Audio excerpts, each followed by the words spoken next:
Sebenarnya, dari segi logik bagi akal yang waras, semua manusia yang waras mesti percaya dan yakin mesti ada hari kebangkitan.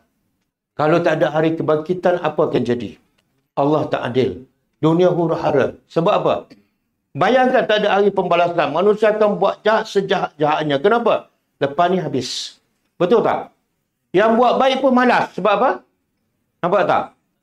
Jadi dari segi logik, hari kebangkitan masuk akal. Mesti ada. Jadi Allah guna satu je. Kamu tak nak percaya, akal kamu tak waras. Sebab tu orang beriman, antara tanda orang beriman ialah sentiasa bersedia untuk mati. Bahkan Nabi sebut dalam satu hadis, orang yang paling cerdik, orang yang paling waras dan paling cerdik. Siapa? Yang banyak ingat mati. Banyak tu berapa kali sehari dia ingat mati? Macam hari ni, siapa ingat mati 20 kali? Siapa ingat hari ni 10 kali? Tak. Siapa ingat hari ni 5 kali pasal kematian? Takkan semua tak cerdik.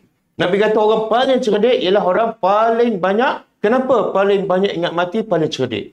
Kenapa? Bila dia banyak ingat mati, dia akan buat yang terbaik untuk dia. Betul tak? Dan bila dia buat banyak yang terbaik, dia akan dapat syurga yang tertinggi. Ini orang paling cerdik. Tapi bila asyik lupa je kematian, dia tak akan buat amal soleh. Dia tak akan bersedia dengan amal yang banyak.